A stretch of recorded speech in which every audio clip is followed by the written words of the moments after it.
Uh-huh. We're live. Okay, looks like we're live. Perfect. We're live, question mark? We're live. We're alive. Hello, Yeah. friends. I am alive. I am alive. Yeah, the day I'm not started dead kind yet. of yeah. Day started kind of early for me and Scott. We had meetings prior to this, so this is not our Yeah. first video call of the day. Oh, what was I'm your meeting for? sleepy. um It was our first class. Oh, my first class for my apprenticeship. yep, for the Brauerei Guild that we're a part of. That's Which exactly what I was gonna ask if it was like the Dutch heathenry mhm. stuff. Yep. So yeah, that's kind of what took up some of our time this morning. Scott was in the early class, and I was in the mid whatever. What's funny is I Michelle low key schedules meetings expected like back to back to back on Sundays, so it's like boom, boom, boom, boom. I low key I expected you to take Hexerai, Scott, but it makes sense that you mean, I did am. Brauerei. Yeah, Well, I got you. think that's okay. That part's not super forbid, but means forbidden in our tradition. But technically they're the same thing, really. Historically, it's complicated, but I can't see too much. Yeah. um, yeah, I mean, I call it the Brauerei Guild, but really, we explore both aspects of it, both Brauerei and Hexerei in the guild. Yeah. Yeah. And uh, and it is one of those things like some of us lean toward one thing, some of us lean toward another, and it's like we talk about it just in witchcraft practice in general. Like some people are going to be better at certain things, are going to lean more toward certain modalities.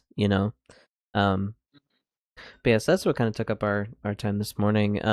But which kind of leads me into a topic that I wanted to kind of explore and discuss on here because I don't know if we've really touched on this before, or we may have touched on it briefly in something, but I wanted to talk about initiations and like how I feel like initiations sort of like relate heavily to that like psych model of like magic, you know, like Hmm.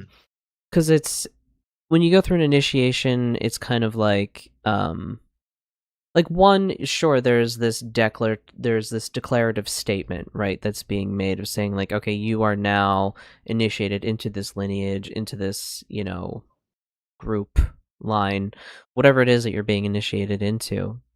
um and it is a interesting psychological shift that sort of happens at that moment and then leading after.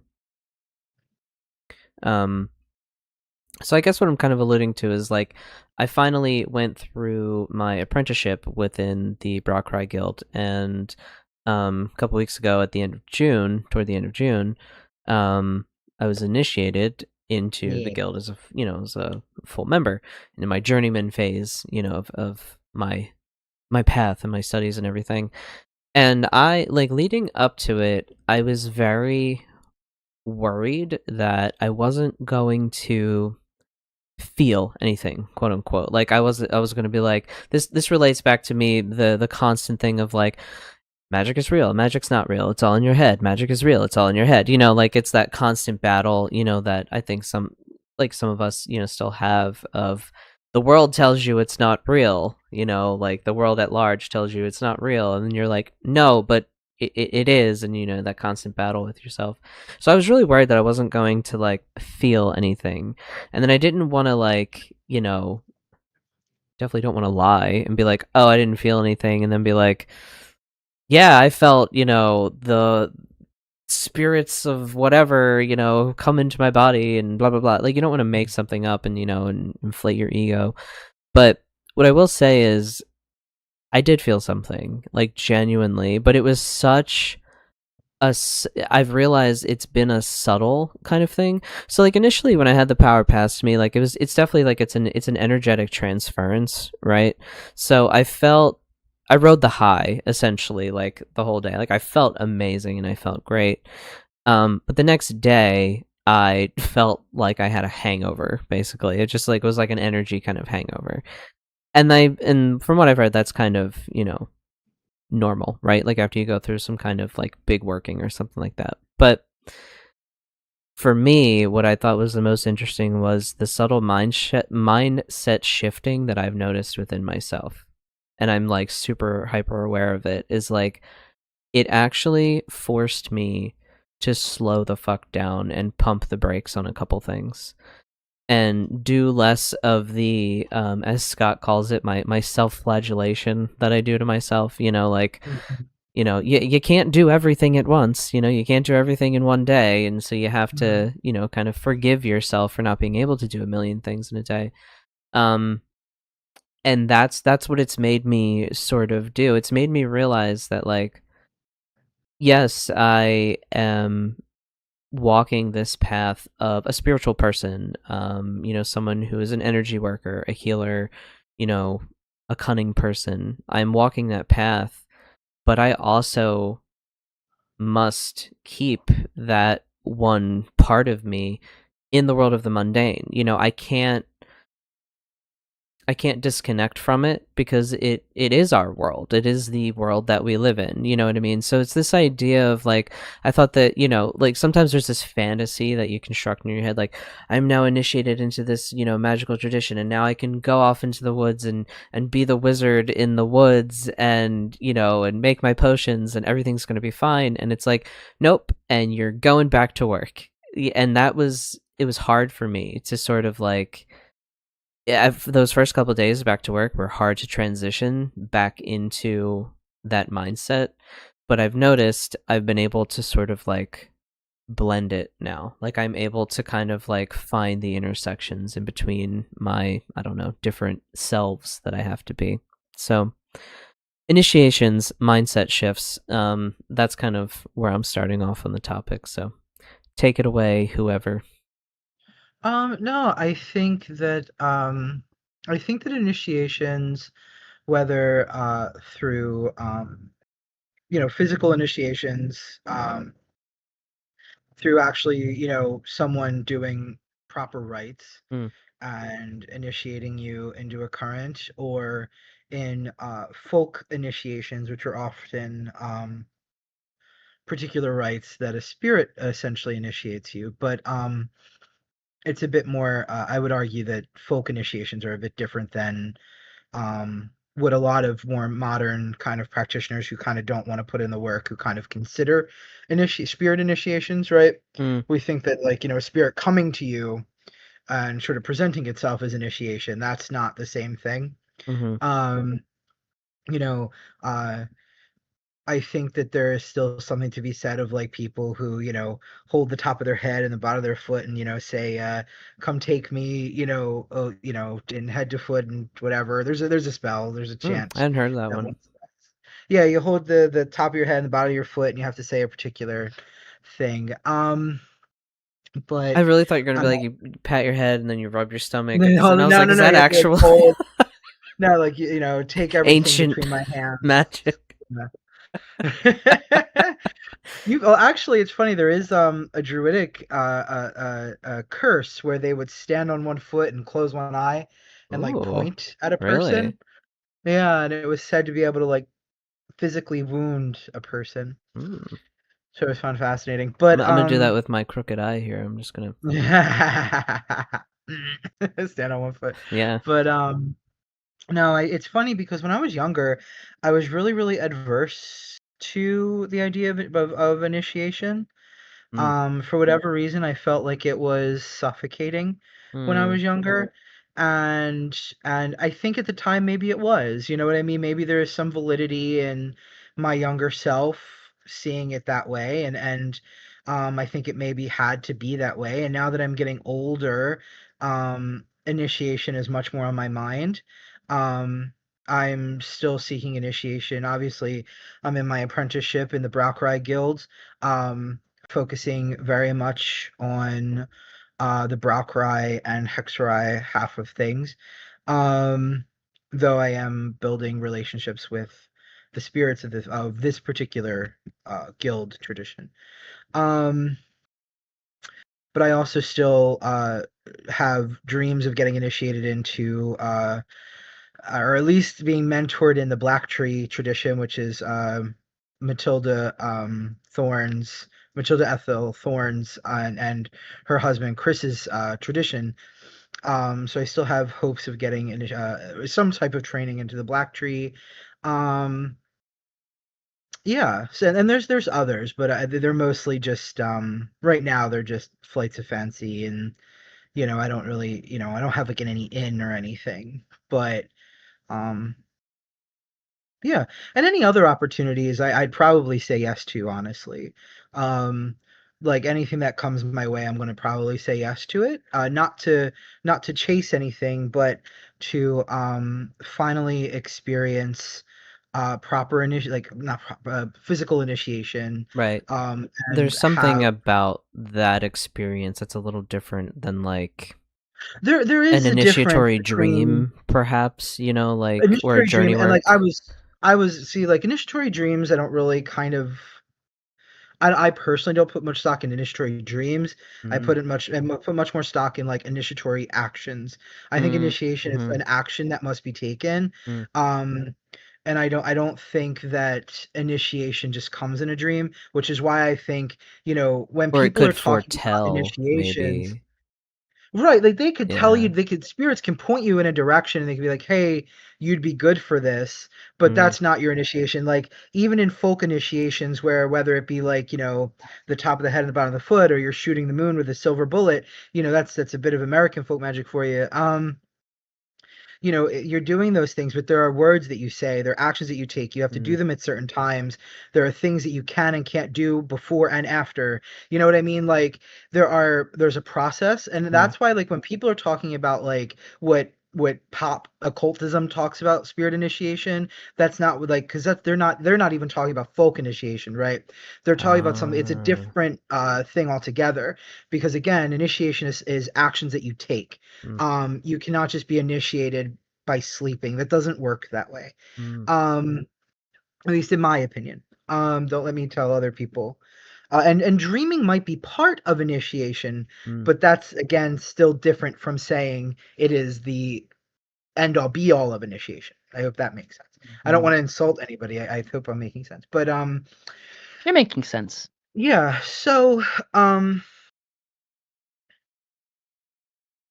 yeah, I definitely have been wanting to seek more initiations for myself, build a stronger community network, mm, which is, yeah, and also build a stronger foundation, um, Hmm.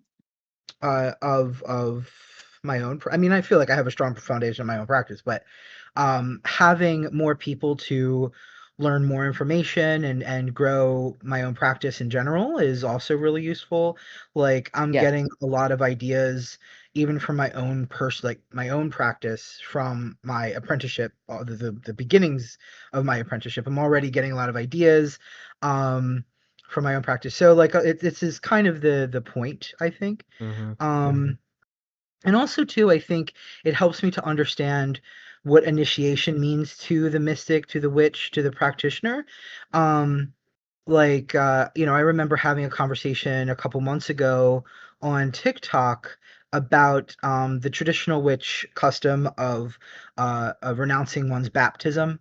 mm, And it's funny because when we were discussing it, and it was a lot of different people from related traditions, even mm. if not necessarily all the same. Some of us are trad witches, some of us are whatever ceremonial magicians. We were all kind of Some of talking us about are, it. whatever witches, whatever we're doing today. We're all different practitioners, but we Yeah. were having a really polite conversation about it, and we were all trying to help sort of younger people who Mm, are coming into this stuff, who are curious, um, who were also kind of overly influenced by other young people who are way too big for their own britches, right? mm, And we were trying to help them understand that, like, when we talk about renouncing one's baptism, we're not saying that it like we're not even saying that it undoes the sort of initiation of baptism, because in the end most initiations that powerful, initiations in general are very powerful and you generally can't break them that way.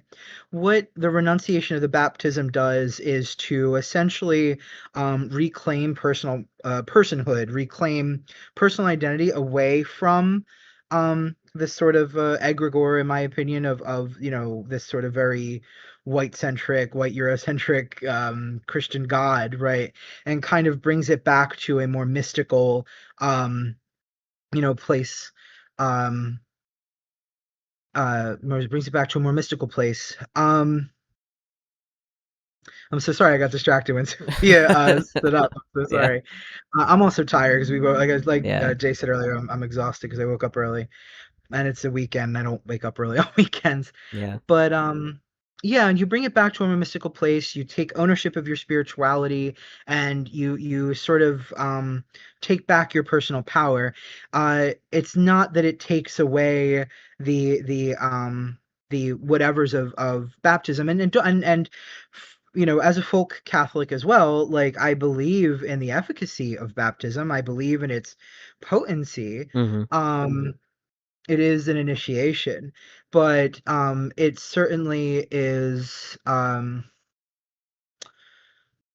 the age that it's done.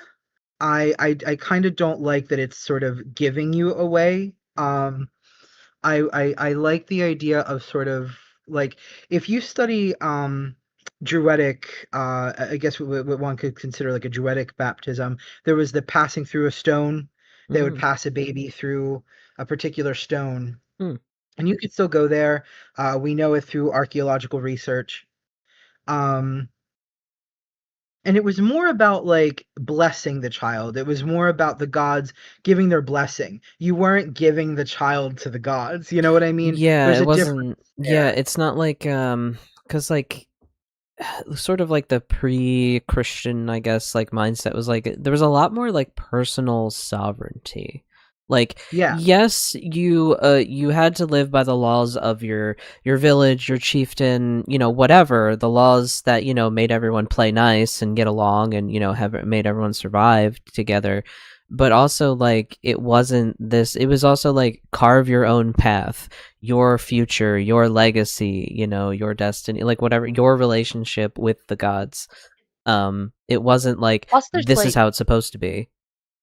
yeah, and there's also like a huge difference between like living in a society that uses coercive labor versus a society that actually values you as an individual. And like Mhm. that's the really big thing is those older societies wanted you to be working how you were best at working. You're not going to take somebody who's nearsighted and the best fucking family of stitchers that you have and make them go learn archery to go be hunters out in the woods. It's fucking stupid, right? Mhm. Nobody's going to want that. So like you gotta lean into what you're good at and what makes you good for the collective. And old societies understood this intrinsically, right? Mhm. Mhm. So that's just Yeah. the addendum I wanted to add. Yeah. It's Absolutely. No, true. yeah, yeah, absolutely. That's And yeah. I feel like within this guild, and I hope that there are other magical groups that are getting to this level, is that what I'm really realizing is that now, so now I'm in this group of magical practitioners, and it's not necessarily like a coven in that regard. It's not quite the same as like you would think of like a Wiccan coven or like even just a like a Tradwitch coven. It is very much a guild in the sense of like we are all professionals, we're all practitioners, we're professionals in our own jobs that we do, for money, and then we're professionals in our roles as, as cunning people, as browkers, as hexes, however we're identifying. And the other thing too is like now I have a network of people that I can really trust, like for herb advice instead of just going to the general, and these people are also for the most part in my general area as well, so they're going to know the land, they're going to know the weather Mhm. patterns, the wildlife, the things like that. They can say, hey, my elderberry, bush is kind of drooping a little bit, should I be concerned?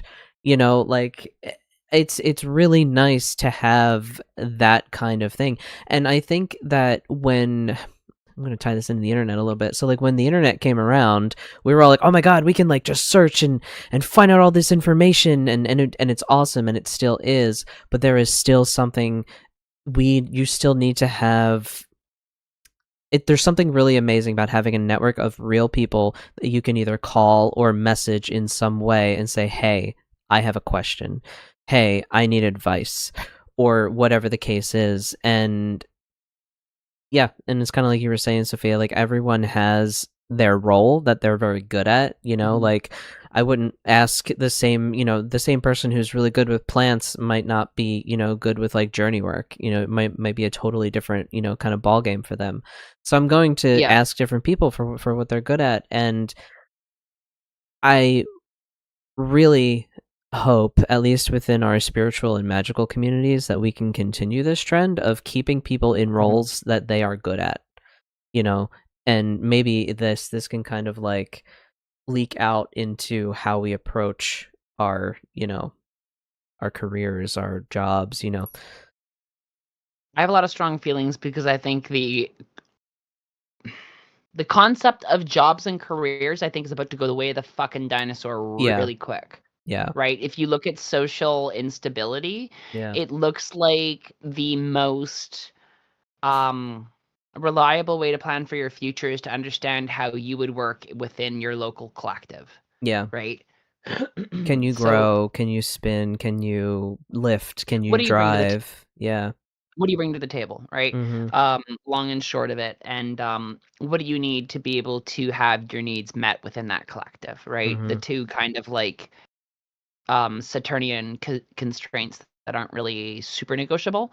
Like you can learn other skills, but like if you are differently abled, like for me, if you're really hypermobile, I'm not the person to be carrying large amounts of shit a long distance. I actually am better off if I use a cart, right?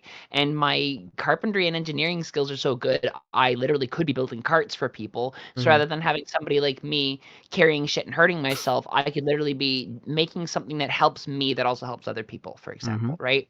A lot of shit like that. And to tie into the whole plants and working with the land thing, I have to kind of talk around this to be very particular.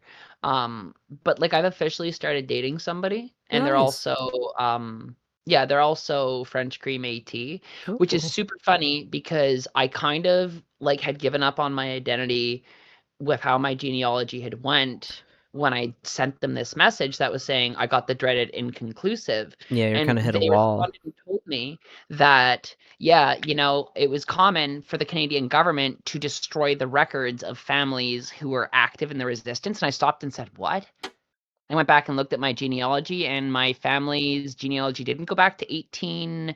It's like 1806 that it was supposed to do. Like when Red River was founded, it only went to like 1830, which is like, where the fuck did those 24 years go, right? And on top of that, none of my early family records had places of birth. It only had birth years, and it didn't give Mm. place of birth until we had moved to the States to flee the Canadian government. Mm. So, it really actually seems like my family was involved in some form of resistance, and that's why I got the dreaded inconclusive, which is fucked because even my family that moved here from England has like England in all caps on the genealogy, right? Mm. Like my dad's line with like Fouquet and Lamontine, just nothing, just the fucking just the dates, right? Which is like Mm. absurd to have, and doesn't show up until it says United States, right? So like it's It's it's weird. fucked. And like So record keeping over the years, just in human history, has not been great. And even in this age of digital record keeping, we still mhm. fuck it up constantly. I can tell you this, my So even sister just went through a divorce and they literally mhm, swapped their fucking last names. Like just fucked it up completely. Said, yep, so and so can assume the name of blah. My sister was like, hold the fuck up. What? you know? So like it's really, human error will always be a thing, yes, plus like archival bullshittery, right? And so it's like such like mhm, a like anyone that like does like researches for a living, like I can only imagine like the frustration you come up when you hit that wall. right. But, like, also you can find out more than, like, what the wall wants you to see. Like, for example, Mm, what my partner learned, because like, they're an educator and they have, like, degrees and shit, the Canadian government took over census records at 1920, which mm, then they determine who is considered in these bands or not, whereas like prior to it the band controlled their own registry, and like they would know who mm, the fuck their own people were. So it was like very obviously a paternalistic grab on that. Anyways, long story short, I have been connecting culturally in like a pretty significant way with my partner, and like a lot of my lived experiences like actually coming to recognition, and a lot of my spiritual experiences being vindicated in a very like poignant way. So I can't say what's gonna happen because I really don't fucking know, right? And I'm Right. I'm just like I'm not trying for anything because I like my partner for who they are, not because of like their cultural associations or anything, but it makes it really easy that we have like the exact same culture. So I am kind of having like a big cultural resurgence in my life, which would include like that type of knowledge of like land-based stuff, herbal-based stuff. So like I needed an herb for a while that I went and sought out of my own knowledge, and I asked my partner about how to use that, and they're like, that one specifically used this way. And I was like, oh, thank you. And it's like it's completely fucking different because like when they tell me, I know they know their shit because they got it from somebody or someone who knew it correctly, and if I do what they say, it always works out. It hasn't like bitten me once, right? And like if I go and get that information off Google, you're just rolling the fucking dice, right? Like Yes. it is literally at the point now where your local network of people that you're getting like through your Brahmarai initiations literally will have more accurate and nuanced granular knowledge about your local area than fucking anything you're pretty much going to find on the internet, unless it's like coming from indigenous people and their own sources on the internet that have like knowledge that is just older and more venerated on those sources, right? Who also, by the way, heavily influenced not just Brock Rye, but Appalachian cunning in general. Of course. Yeah, there was a lot of And imparting of herbal knowledge. Mhm. and in more than just that too, because like we like to think of like North American traditions as like this binary, right? But like the spirits of the land are the spirits of the land, right? Yes. They kind of don't give a fuck. Actually no, they do give a fuck. I can't speak for them. But what I'm trying to say is Do you if have a they good need relationship? respect, Yeah. if yes, and if they need respect a certain way, you need to give respect a certain way. I shouldn't have said Yes. they don't give a fuck because certainly they do. I was trying to lead into a different sentence, but that's not correct. Yeah. So like you're kind of supposed to respect the land in the way it needs to be respected, not in the way that your tradition entirely binarily wants it to do so. And you'll run into obstacles if this happens. So a lot of different traditions have actually like picked up knowledge from indigenous people in the area who like were helping them out. And there's also like I'm not going to explain shit because I'm really working hard to not give away knowledge that's not mine to give away. I'm not a Mm. knowledge keeper. I've not been approved for anything. Everything I've gotten is just from like reading or people talking to me, right? Um, but there's like naming conventions where when you learn it, it literally tells you where is safe to be and where is not safe to be. Mm. Like areas you could pass through safely and areas you just do not fucking spend the night in, period, right? And when you know that shit, you know that shit, and it just everything kind of starts flowing in a bit of a different way. And I wouldn't say it's initiation for me because I'm not initiated by anything. The only thing I could have ever said that I've done an initiatory process in is like the DKMU egregores to be Mm. initiated with the current, which was like I have done that process, but like literally fucking nothing else, right? And Mm. I'm very open and clear about that. I haven't even been to a goddamn sweat lodge ceremony, so it's not like I'm fucking over here talking from a cultural standpoint for being Métis, right? Well, it does there is a little bit. I think since a lot of us have been colonized, right? Our cultures were colonized over the years. So a All lot of of us have us, been. yeah, so we've all lost touch with our roots.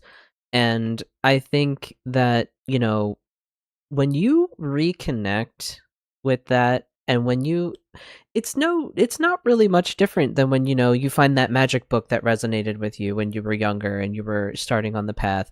It's It's very stronger even. yeah, it's so similar, and it piggybacks off the magic too, right? Because once you find that cultural link, your magic just like it's like you level It up, you're like ding. Oh, yeah, it's funny that you it talk feels about your. weird. Sorry, go ahead, Scott. No, no, no. I'm so sorry. No, I was just going to say about the childhood thing, almost in Mhm, contradiction to what I said earlier. I will say that I do wonder sometimes if that is also a form of initiation. That's Mm, sort of the childhood part of your practice, like when you come in and how you change.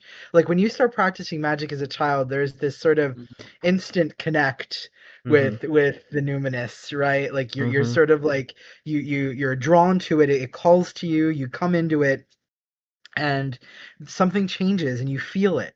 You know what I Mhm. mean? Like your whole world starts to change. And although you're young and naive and you don't have the worldly experience or the words to describe it, but I do wonder if maybe that is also in and of itself a kind of initiation, right? Um, though it would sort of contradict what I said earlier, but that's fine. We're practitioners, so it's our right to contradict ourselves. Yeah, I mean, But Yeah. I think that initiations happen in different ways. But I think like I don't think you could say I had a dream that I was initiated into an Alexandrian coven or whatever coven that right, Thorn Mooney's in, right? Like I had a dream that Thorn Mooney pardon me. initiated me into her coven, right? And it's like, okay, great. That does not mean that you were just initiated into Thorn Mooney's Initiated. coven. That's not what Right, that means. right, correct. However, that is a cool dream. Tell me more about it. Yeah, But like, right, yeah. yeah. But So in a way, like if you're like, I had this dream, like, but by the same token, right? Like, say, you have that dream that you were initiated into Thorn Mooney's coven. What is that telling you, though? You know what I mean? Like, maybe you need to pick up one of her books, or maybe you're interested in Wicca. Like, that could be, you or know, maybe being a future event and it's telling you to like walk down that path, right? The right, Hmm. problem is that like you don't necessarily no, actually here's what I want to say. The problem with that type of shit always comes down to self-importance, right? So mm, if you think that you're so important that you have that dream that you're important, that's the type of person who thinks that they've been initiated because they had a fucking dream, right? right, Now, if yeah, you're somebody who doesn't think that you're so much more important than everybody else that everybody should just fucking recognize you when you walk in, you're going to look at that and think maybe that's actually a connection I want. You're either going to buy her books, you're going to look into actually following that path properly, or maybe it is truly a precognitive event because working with those energies organically will bring you there. I've literally had like people I've met in my dreams before I've met them in real life, right? And like a lot of my relationships with people that are very life changing, I realize I've met these people prior in my hmm dreams, right? And actually, even one time with somebody extremely minor who I knew for less than 2 months, I fucking saw them in a dream before I moved to Toronto, and then when I met them in Toronto, it was like weird, and they even had like the notch in their eyebrow and everything the same way, but we didn't even connect, and we bounced the fuck off each other just because I was seeing the future. It doesn't mean anything. You don't know what it means until you're in the moment, right? You Yep. can't be so self important that you think, oh, this is love because I saw somebody in a dream. It was literally just like somebody I met for 2 months who wasn't even that nice to me, right? hmm Yep. When I was in high school, I used to experience a phenomenon called false awakenings. ooh, And I would dream of my entire school day the night prior. And it would be so real. Like I would get up and my mom would get me up and like go through I your would whole go to I day. would travel to class, I'd go through the entire day. And the next thing I know, so I would be leaving the school, but as I'm opening the door, I'm waking up to actually start my day. That's Then trippy. what would happen is my mom would get up. She's wearing the exact same scrubs that I saw her wearing. We Uh, eat the exact same breakfast. The same Hmm. conversations would occur with the same classmates that I saw. And even though I would have these experiences, it like a lot of the time the day would often it really didn't mean much because I remember the you're like, I only did this time where I already. had well, that would be frustrating. I would be Yeah. very irritated. And I remember one time my mom could not understand why I was so frustrated because I had just had the longest day ever and it was a Mm, dream, or at least a sort of prophetic yeah. future sight dream that was so solid, so real that I could feel it. I could, I remembered what the teachers said, and you would hope that I would have learned something. But I remember in one of the dreams there was it's high school, so of course social whatever Bullshittery. occurs, right? So, Yeah. yeah, shenanigans, right? And I remember I really thought, like in my mind, because at this point I recognized what was happening, Mm. and I really thought that I would be able to circumvent the social The thing that was kerfuffle. happening, yeah. and it just happened The funny anyway. part is It just prophecy will be the thing that triggers the social event at that point because there is no fucking way to get around it, and it sucks. Yeah, like when it's just written like that, you're like, God damn it, motherfucker. yeah, and This it's is just why your a famous parents. quote from me in 2020 is there's nothing I fucking hate in magic more than prophecy. It is goddamn laborious and horrible because you basically can't avoid it, and then you have to fucking deal with the psychological effects of it and like when's It's it gonna very true. happen, and if it's bad, like how do I like it's I fucking hate prophecy. It sucks. I 0 out will of 10. say the one thing that it did was it taught me how, at least somewhat, how to understand future sight prophecy. Mm, And what it taught me a little bit is perspective.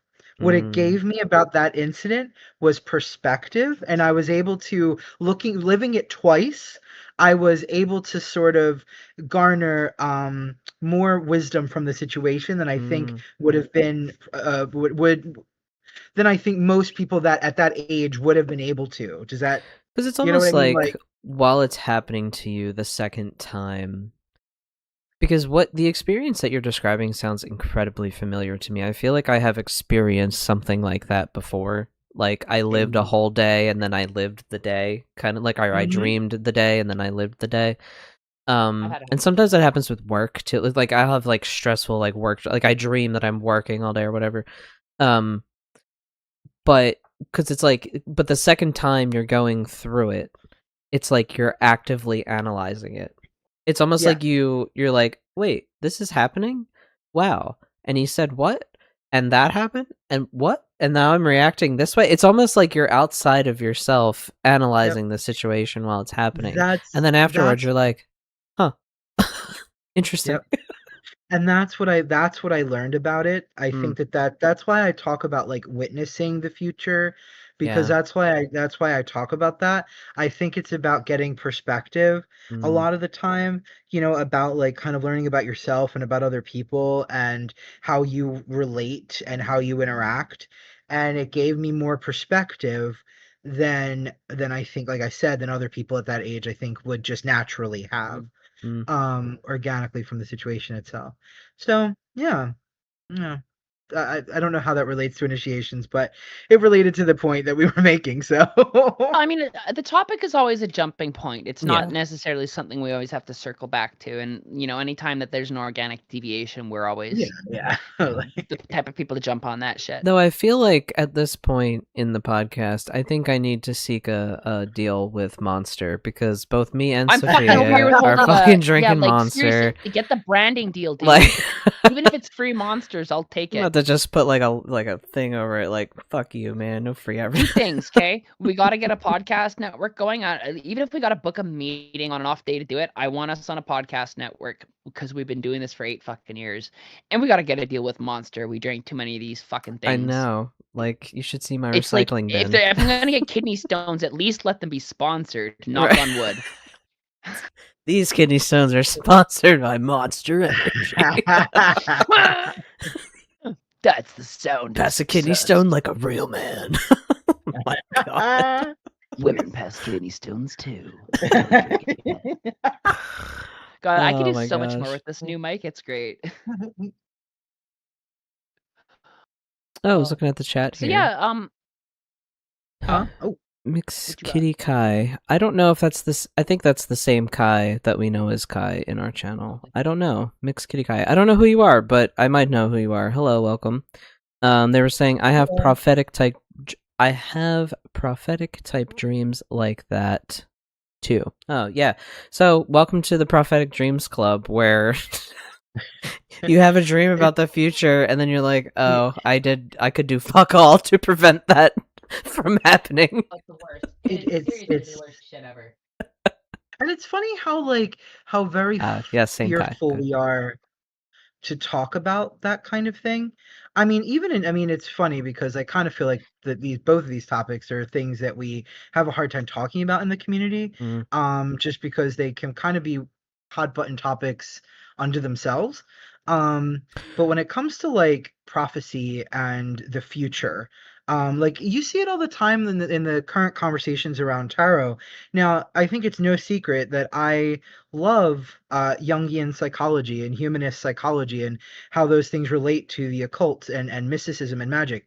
But I also think that sometimes we can and I've talked about this before too, is that we kind of sometimes go too far as well. Where now, when we're talking about tarot, and you see this a lot in tarot communities, Mm. where they're discussing, claiming that tarot never foretells the future. Look, I am all big on not using the What? tarot. What? Both Yeah, of our faces right now. That was so good. yeah. I was like, are Screenshot. you Like, fucking kidding me over Like, here? yeah, Literally. we like, have been Okay, flipping look, I'm gonna cards go. for yeah. centuries. My God. Look what I've I done. don't ever look up tarot, okay? I don't ever look up readings on Instagram and shit, but when one comes my way organically, I am not such a fucking ignorant bitch to pass it up, right? I get like maybe less than 1% of my shit being a tarot post, right?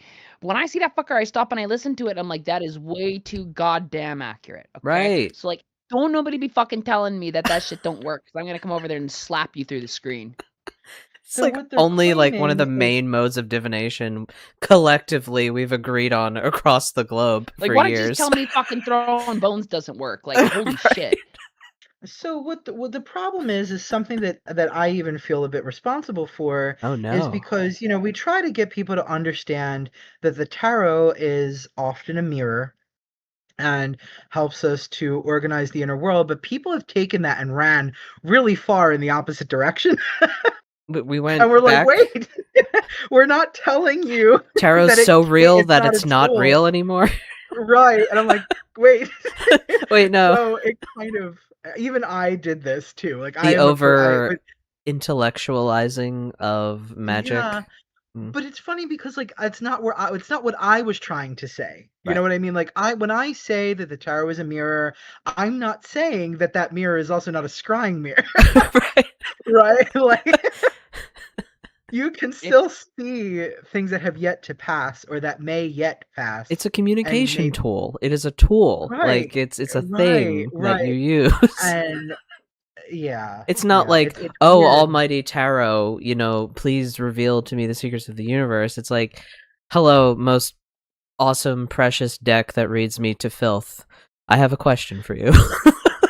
so Right. also here's a problem with divination and why I don't let certain people do my divination. Because Speaking they're anything shady into bitches. existence, speaking about anything from a reasonably well initiated and practiced practitioner, you can just speak shit into existence or Yeah, think it into existence, right? you have to be So careful. why am I going to trust somebody I don't necessarily know with my personal details so that they can draw cards and also sometimes put their own fucking slant and opinions onto my personal life and then cause it to happen? I have actually like one friend named Linksy who I let read my tarot because they are so immaculate about sorting out their own shit from mine. They will even say sometimes this card has come up for a lot for me recently. I'm not 100% sure if this one's about you or about me, but this one does pop a lot. Just like they're super fucking transparent about that stuff, right?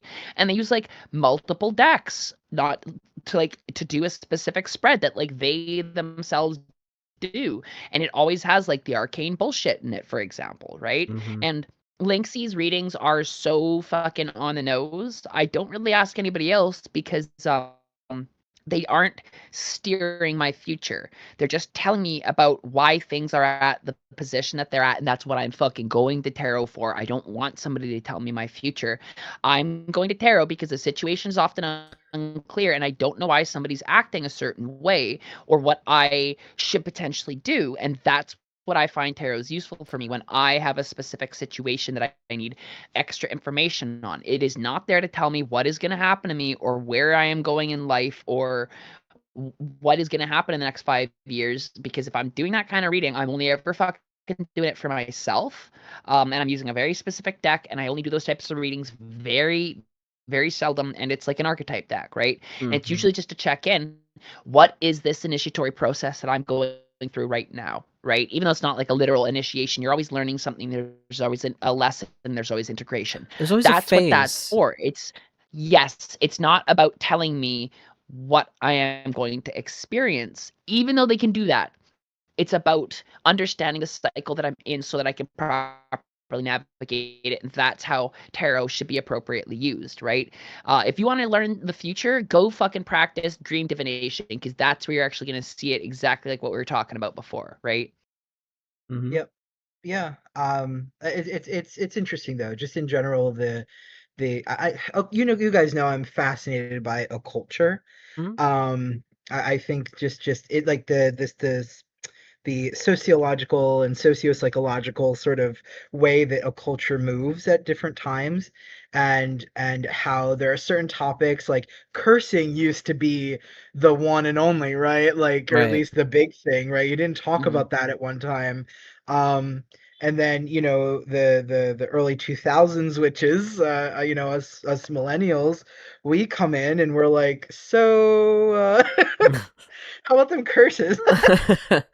Yeah, we're like, And well, now I have people bullying me, and I have things I want to do about that. So, right, I want them to suffer. It was And that's actually fine. really It's fine. symptomatic Please then curse your of bullies. people being afraid of the occult in the 90s, and how we had that very, I think it was like Gardnerian and Alexandrian response of like, oh, we're not like that. We don't curse. We only do this type of magic. And that's where you really get like these right hand path only type of European witches who acted like that was the only type of like actual practice that happened. But I saw a really interesting video the other day about how the satanic panic was one of the few things that wasn't actually being overblown. Kids were going missing and getting killed, and it was because people were starting to recognize what was happening with the Epstein network at that time in history, and people were not able to actually understand it, so it came out through the lens of the satanic panic, and people trying to say that it was cults, when in actuality it was the elite class human trafficking and ritually abusing children. my mind is blown. Welcome. Thanks for coming to my TED Talk. Holy No, like shit. seriously though, right? That tracks, though. I mean, that had to have been when all of that's, like, started. And it's funny because I could see how in the occult at that time, a lot of covens were trying to sort of have a sales pitch to sort of be like, stop hating us. We're not what you think we are. And it's funny because, I've said before, like, I try to tell people now about, like, the threefold law thing, Mm. that it was part of fiction, that Gardner wrote it in High Magic's Aid, and that it wasn't even adopted into lineage Wicca until a couple of years later, by what's her name? Doreen Valiente is actually the one who really, really pushed to have the threefold law introduced into the lineage traditions. But a lot of other already lineaged covens that came off of the head coven Mm-hmm. already were kind of like, we don't agree with that. That was a work of fiction. That's not something that witches do. They were like, Right. also, like, our history, like, so they were like, we're not agreeing, and not all Gardnerian covens agreed. But the problem Yeah. is that they were not the biggest voices yet, Mm-hmm. right? It was the front facing sort of, it was the outer court Wicca, and the sort of the white witches that were, that was sort of coming in to the States. And of course, like, Victor and Cora Anderson later on, when they invented fairy, which they're all fine with cursing, but they weren't popular, right? Like, no one really knew about the fairy tradition, and I think the fairy tradition was created. I forget when that was. The 80s, I think. I forget, but the point is that they weren't popular, and Wicca was, and you know given the political climate, and the hippie movement, and the hippies' proclivity for being, like, spiritual takers, that, like, oh, we went to We took wherever, one and we yoga took this class, Buddhism, and and we now, took this indigenous thing, and yeah. we took smudging, right? Like, because smudging was Literally never the source of appropriation. Yeah. literally, because witches didn't do it. Like, originally, like, that didn't exist I'm in realizing magic. that. Like, Yeah, a lot of occultism, we didn't do it. and a lot of that new You age didn't. shit comes from, I guess, So from that, like, hippie sort of culture at the yes, time. Yeah. I actually have a little mini rant And on there's a lot this. of That overlap, process you know. is known as syncretism, when you're taking one system and adding like another one together to it.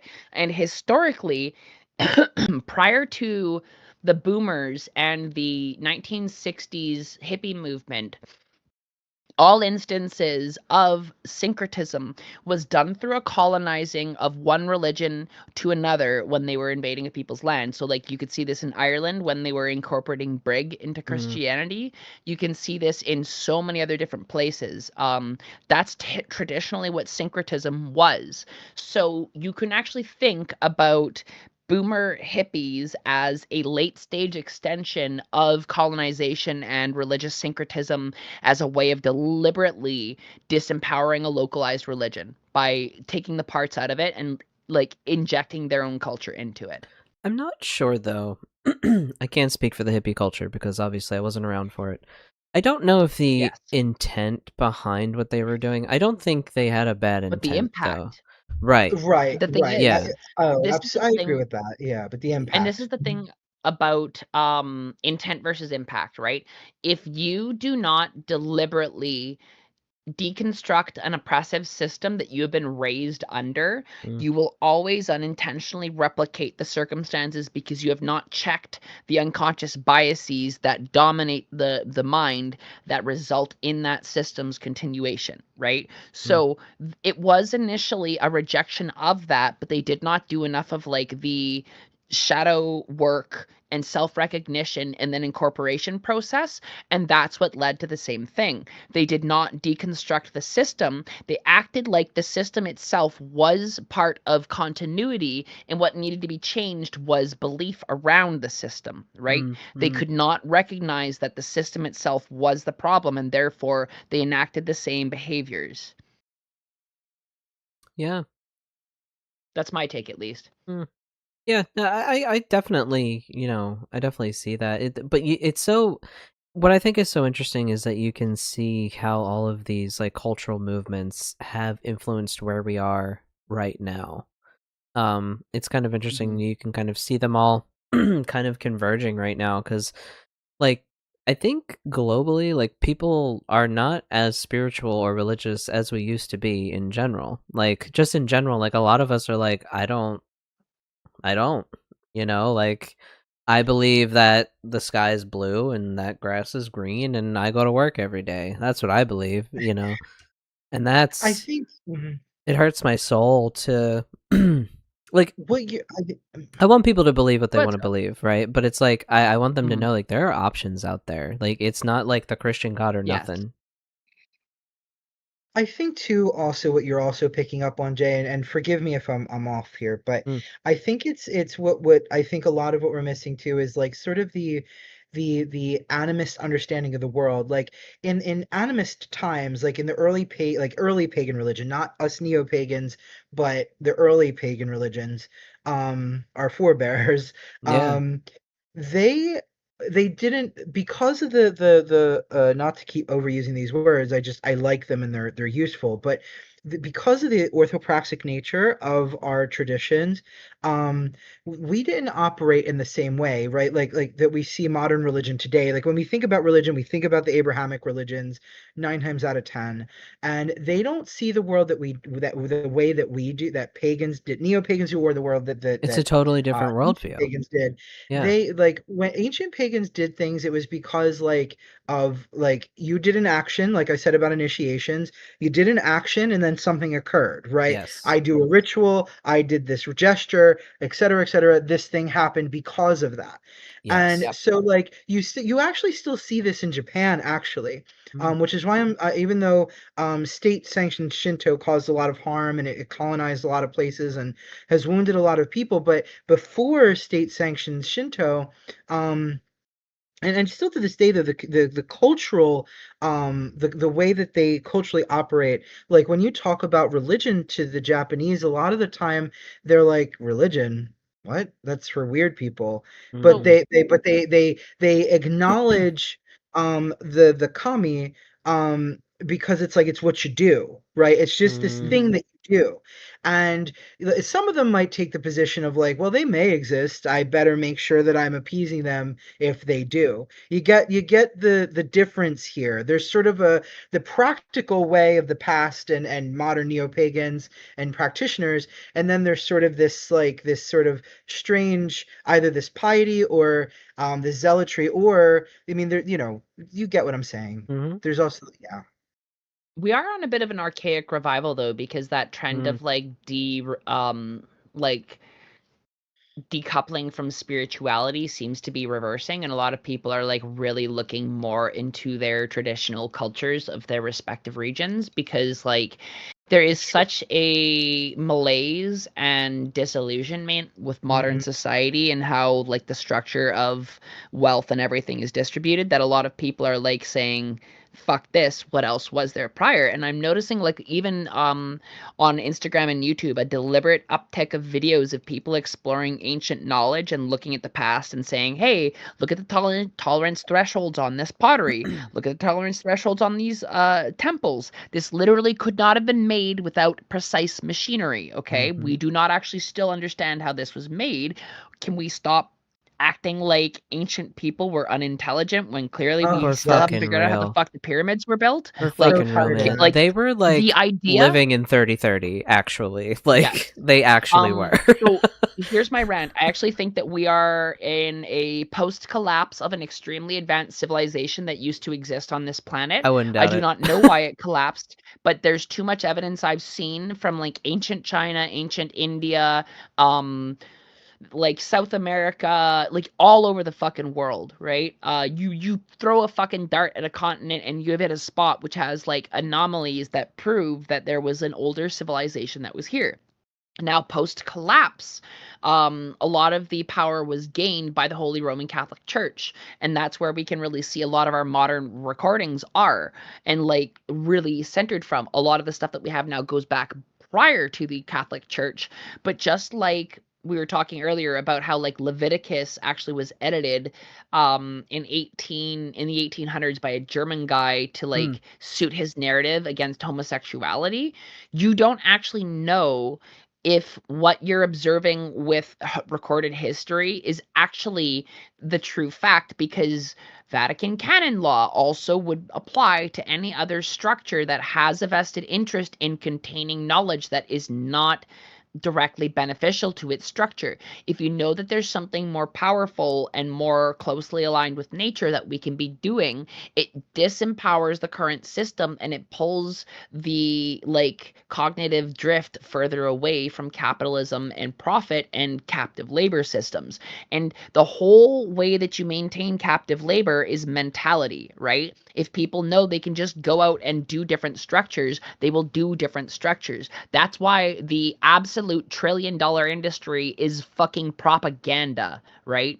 If it was hopeless, they wouldn't be spending endless amounts of money constantly. And another thing, the concept that nothing can be done and nothing's going to change is literally a fucking CIA psyop to make people complacent and disempowered, right? That's something I've Literally every seen. single small fucking thing you do makes a difference and It does. matters. Go ahead, Jay.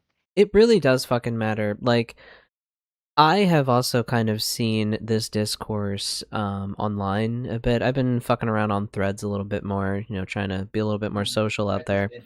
And I've been seeing people like, especially, so I'm really into gardening. I've been talking about it for a while. I'm in my gardening phase. And so, I'm looking at different people who garden and, Philly gardeners, urban gardeners, learning all these different things. And man, there is a sort of learned helplessness that people have fucking learned when it comes to growing food. Oh my fucking God. Like, people are like, well, I don't have, I don't. You can grow potatoes in a trash bag. Well, I can't get dirt. I don't have any money. Well, there are That local reminds people who have dirt at their house. Like, you can go to a fucking field in the cover of night, dig up some fucking dirt. You know what I mean? Like, you can grow food. You can grow food. Like, I bought seeds at Dollar Tree. They were 15 cents a peck. You can find 15 cents on the fucking ground.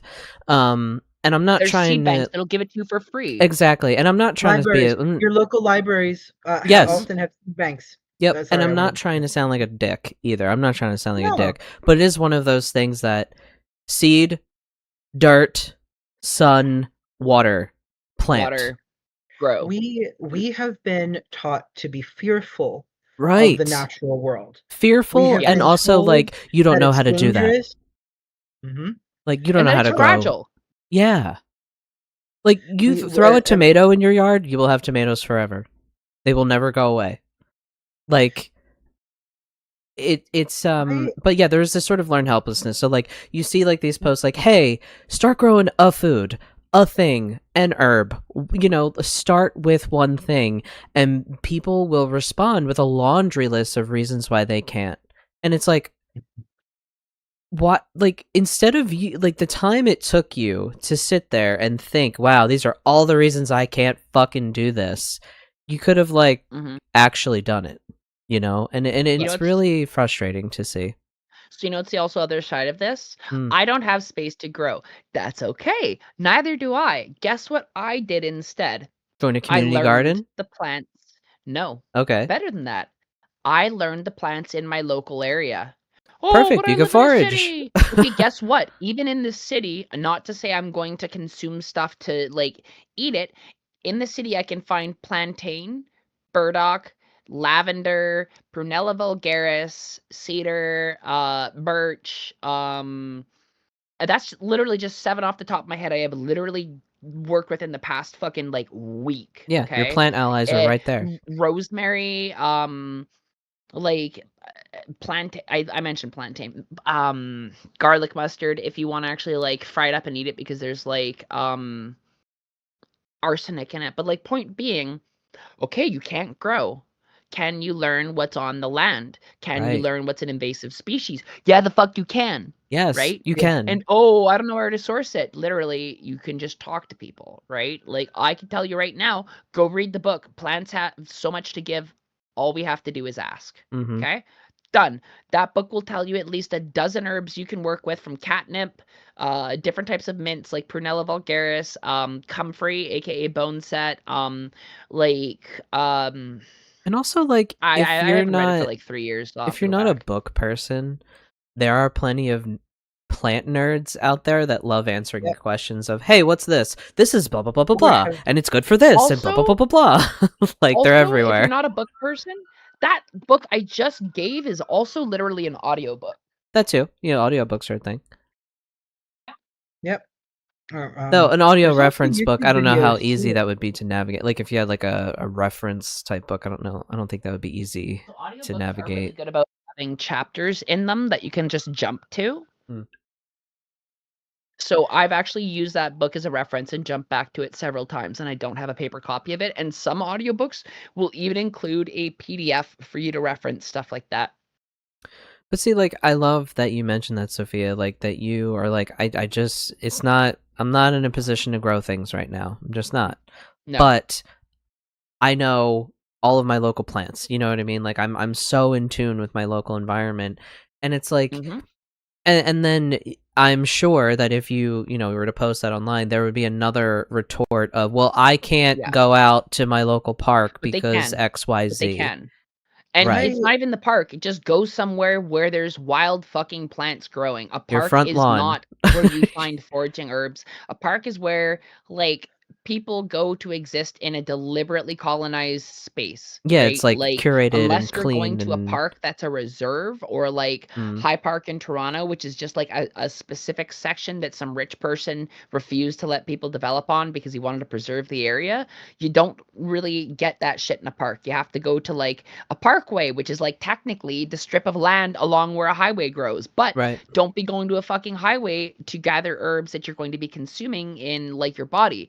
I can gather cedar if I'm using it for smudging because Hmm. I'm burning it in the air and I'm actually using that cedar as an accelerant to be able to light the fire for the smudge or sorry, the sage. And the sage I'm getting is ethically sourced through like a lodge of people who are indigenous and grow it correctly and honor the plant correctly when they're harvesting it, and I don't have to worry if there's like some unaccrued karmic debt that needs to be paid through me using it, right? It's Hmm. like all on the level and I don't need to fuck with it and I can get my own cedar because I know how to source that, right? So I'm not going to use that to make a tea to help me when I'm feeling sick. If I'm going to do that, I'm going to like make sure next time I'm out by my partner's place, I'm gonna fucking go gather some because they live like 2 hours out of Toronto where it's clean enough in the air for me to actually go gather those trees without worrying about contaminants from vehicles and pollution, you know? Mhm. Little granular shit like that you need to learn. And like a lot of y'all live in cities big enough where you can get transit to get away from it and get to a hiking trail and then just go out for a day and do that, you know? Mhm. I So it's remember I had to make a post on Tumblr because there was a lot of fear mongering around one of the most beautiful flowers, aconite. Mm. Aconite, and now I understand that aconite cannot be used for much. It is a lethal poison. It's I think one of its epithets is mother of poisons. Mm. It is highly dangerous, but this flower is gorgeous. It's stunning. It's used as an ornamental plant in a lot of gardens. Mm. And the thing is that people don't grow it because they've been taught to fear it because of fear mongering stories. And it's funny because I did so much digging that I found out where it started. So I cannot begin to tell you when this was, but it was a little while ago, not, probably 70s, 80s, maybe the 60s. I'm not really sure. A gardener had passed away after handling his aconite plants. Mm. And uh, people after that just assumed that because he was handling it without gloves, that that's what killed him. We came to find out that one Correlation of the is not details, causation. right? Yeah. He had open wounds on his hands because he was Oh. a professional gardener. He did professional gardening as a career, but he was gardening in his personal garden when he touched his own aconite plants. And the thing is that that's why they suggest to you when you're handling aconite to wear gloves, because if you have cuts, open wounds of any kind, the poisonous compounds will get into your bloodstream and kill you. Mm. But in general, if you could look at your hands and go, "Oh, I have no open wounds," you technically could, touch the plant or whatever. Wash your hands, maybe don't lick your fingers, but like it's not going to kill you. Just don't ingest, right? Mhm. The only way it can kill you by touch is through contact with your blood, hmm. or open wound. And the thing is that, and now again, I understand it's a little different than what we're talking about because once again, it's mostly used for magic and Oh, I see. It's in the ornamentation. digitalis family. Yeah, and Well, the thing is though, yeah. uh, I'm sure that chemists have done wonderful things with it, and to make medicines. I'm certain, but for us, for those of us, generally speaking, we don't use it in herbalism. It's too dangerous. Similar to Maybe foxglove, yeah. professionals. Um, but I had to tell people to please grow aconite. Like, please, like, enjoy the plant, right? People can easily become so afraid of plants. That's what I'm trying to get at, Mm. right? And it kind of unfortunately fuels, like we were talking about, sort of the establishment sort of already kind of being like out, like they've outlawed for many people the growing of food, like by sort of loopholes, right? Sort Mm. of by oh, you have a lawn, well, it has to be cut grass, which is horrible, which is actually horrible for our environment, and really started because of wealthy Frenchmen, I think in the South, who really appreciated the green lawn, if I'm not mistaken, and then You know what it just sucks? spread. There's a part Mm. of me that like it's one of those weird, like, it's so satisfying to watch, right? To watch someone mow a lawn, right? To take, and then it's like, you look at this manicured lawn, and like, there's a part of me that is like conditioned to be like, oh, that's nice. Like it's very neat and tidy and it's nice. I had to go over to Katie's old place the other day that's finally being sold, and she was like, I really need to cut that fucking grass over there. Because, the city, they yell at you and stuff. It actually wasn't Yeah. that bad.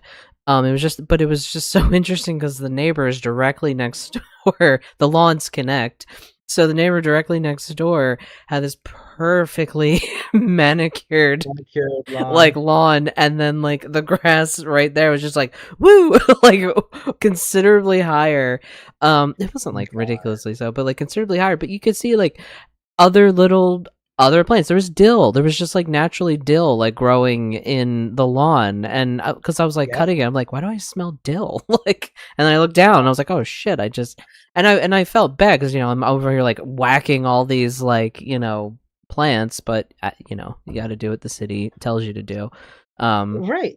yeah, It's a visual it's aid to show the difference between digitalis and aconite, but I'm gonna see if I can do a share screen instead because actually they're so similar. There's like an old plant drawing on how to tell them apart. oh, what are they similar? What foxglove and aconite They look look very similar? similar, yes. Okay. But Scott and I were very privileged to have access to. eh, When we were on our retreat, we had a poison plant workshop class that was taught by Matilda Ethelthorne. So it was always nice to get knowledge from one of the poison witches herself. mhm.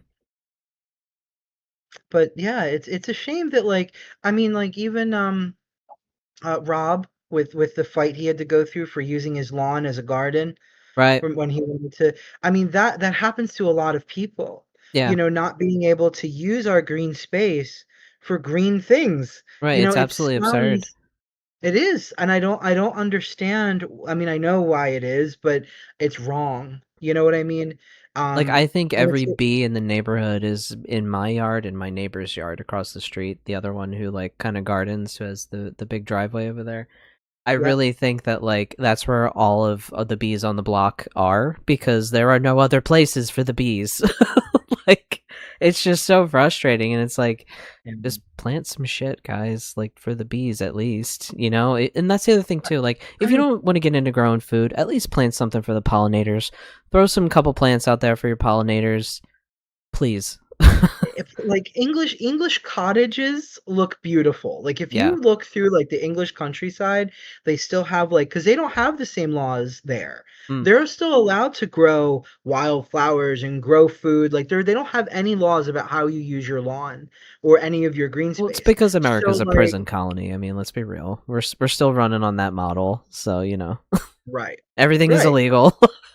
I know, and it's aggravating because Yeah. I see there these beautiful the lavender bushes are lush and full, and they have all sorts of what they have a plantain, they have uh uh there's one I'm thinking of like butterwort, Mm. they have all sorts of stuff growing, and I'm just like I, You're like, I'm grumpy. Damn give it. me green things. I don't Yes. know. Better use of our green What? space. So I think I have to click watch stream, and then I think that will Yeah. show for the stream. Oh, there it is. There we are. Uh-huh. Hey. I leveled up on my streaming ability today. Woo! So now you have a visual reference as to the difference between this one right here is Digitalis, aka Foxglove, and this one right here is Nepellus, aka Monk's Hood or Aconite. Sweet. Um, just to. Oh, I have an echo. Yeah, there's an echo. Hold on. Weird. Let me fix that. Oh, it's because you were listening to my To your me through the stream. And it was Gotcha. That's got what it. it was. No, okay. All right. So in the future, if you want to watch a share screen, we mute the share screen, I suppose. We'll do that then. But just for everybody who is watching too, um, I will say that Foxglove, because I actually have a really close relationship with the spirit of Foxglove. Mm. Me and I love it. Foxglove is one of my spirit allies, Mm. and which I probably shouldn't say on stream, but whatever. Um, uh, Foxglove, which was the one on this side, or at least my side, that one is a little bit safer. There's a little bit more wiggle room with Foxglove. It's not as lethal. Mm. And you can Yes. if you know dosage. If you study herbalism, please make sure you study it well and have a teacher. Herbalism can be very dangerous if you're using herbs like that. If you're and I would consider those things advanced, and I would say that have a teacher. Please have a teacher. You can do like lavender stuff, make tinctures of St. John's wort. And That not an kind of stuff. online course class, like a teacher, like someone that you Have can, a like, teacher at if least you're gonna, call. yeah. Yeah. Like, at Or at least But least. like or at least have really good sources, right? Like for Yeah. example, I don't yeah, have a teacher, but I know I can basically do anything with lavender and there's not going to be a problem. But I also know that lavender is toxic to cats if you have it in any type Yes. of concentrated form. So like plant form of lavender yep. can be okay, but you are not supposed to keep lavender oil or any type of like lavender scents like that around cats because that can be bad for them. So it's like Mhm. it's granular and you have to like understand if you have animals, how that animal needs to be taken care of and what their needs are for like plants. Because like, don't forget, certain shit's toxic to cats and dogs and other animals like birds, right? They have a different like physiology. It's going to affect them differently, right? And it can Mhm. be overwhelming, right? To be like, I have to relearn all of this, knowledge, or I have to learn all of this knowledge. Take it step by step. And it's Yeah, kind of like little we were by little. saying, Mhm. and if truly, like, if growing things is not your thing, then figure out Totally another fine. way that you can contribute. But it's really this, this idea of like, you're not helpless. Like, everything is No. fucked. Yes. 100%. Like, everything is pretty fucked right now, but it's not hopeless and you're not useless. So Mhm. do That's actually something. something I was talking about with my partner the other day. One of the reason both of us really love Final Fantasy is this theme that it's That's what never Rue's been hopeless playing. and you're never fucked, right? Yeah. And even in like Final Fantasy 6 where like the bad shit happens and the world gets blown the fuck up, people still survive and communities still go on and like the apocalypse is not the end, right? And like that's something I think that we really need to take to heart is that one of the most powerful forces in the world is hope. It doesn't even have to mean that you know the future is going to turn out a certain way, but you got to know that if you don't have the ability to try for the future, there will be no future, Yeah. right? So I In think it's an important thing. ancient Roman polytheism, hope. Yeah, I forget the Hope's name. Cepis. I think that might be the goddess's name. I forget. Um, but Hope is considered an incredibly potent archetypal deity. Um, one that has to, and it's interesting because uh, in I was just learning about this, which I found it so fascinating. The Romans saw hope very much like how the Egyptians saw Ma'at, the truth, and how like it is both a principle, an archetype, and a goddess at the same time. And they had some really interesting distinctions.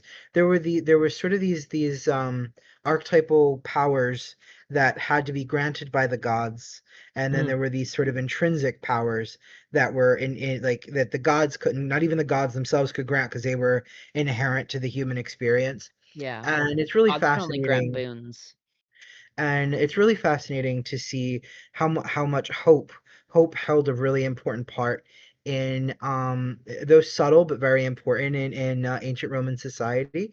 So yeah, hope is incredibly important. It's powerful. Mhm.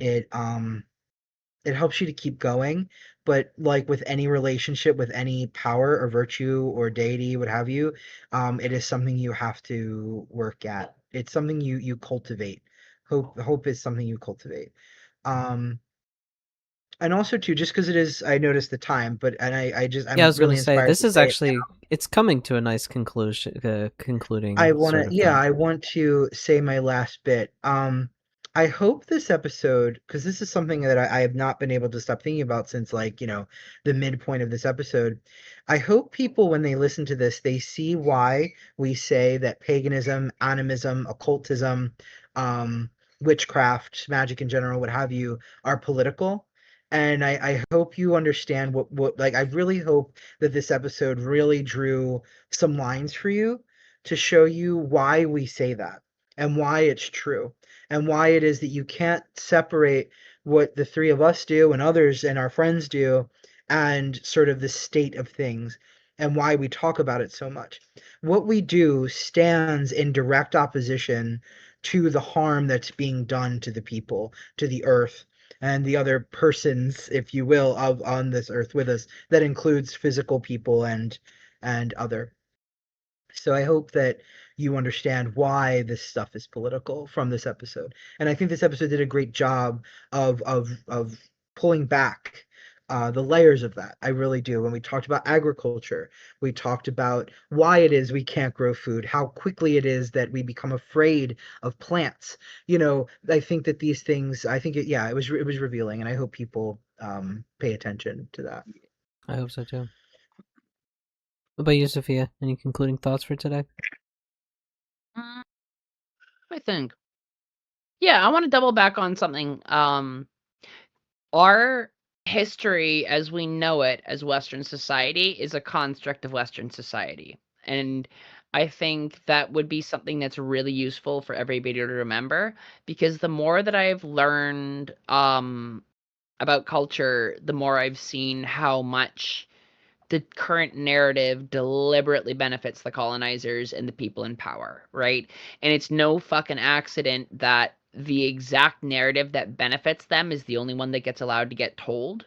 You know what I mean? Yeah. So I think we are going to have to collectively reassess ourselves and our institutions for our like colonial biases and how we've really devalued different knowledge systems just because they weren't necessarily written, or because they come from a colonized people who are like tribal to whatever area they come from, be it Africa, India, like South America, North America, like there's tribal people everywhere, right? And we've devalued those knowledge systems for so long that I think that we really need to rebalance the scales and look at what we can see right now in observable history with clean, clear eyes and a fresh mind, and understand that the scripts that we've been told of like 3D materialist reductionism is not at all what any of our history actually says. And every single thing that you can like actually observe in the granular stories and like history of the ancient world is nonstop mysteries and nonstop talking about stuff we don't understand. And it's not that they didn't understand, it's that we don't understand. And it is our ignorance that limits us from understanding the state of the world. And our ancient ancestors were way fucking smarter than anybody in modern times wants to give credit for, except for how white Europeans pay credence to the ruling class in Europe and like, oh, European engineering, and like how they get a hard on for their guns, germs, and steel, right? Even though Right. that And book then is actually disrespect about their like own Neolithic ancient ancestors. colonization. Sorry, could you please repeat that? We spoke at the same time. I'm so sorry. I wanted to, because I was adding that addendum to what you were said, and then they also go and disrespect their own ancient ancestors, pretending like they Yes. were dumb. Y'all Yeah. were So colonized first. I would love to have a whole episode where we dive into like ancient history that we can show evidence of that's not what we're being told correctly. Like for example, that pot they used in China to determine when an earthquake's coming, or like the tolerance thresholds on like their architecture, or how architecture in temples in India mirrors cymatic patterns that we know now from like water being affected by sounds and frequencies. Hmm. Yeah, Maybe really interesting shit. next topic then. Yeah, hidden secrets. Yeah. Like little tidbits of Yeah, that'd be information. fun. Yeah. You thought you Go down knew, some but rabbit actually. holes. Yeah. That could be fun. Yeah, All right. So I think we had a great talk here. I really enjoyed this This was session. nice. I like it was this. real tight.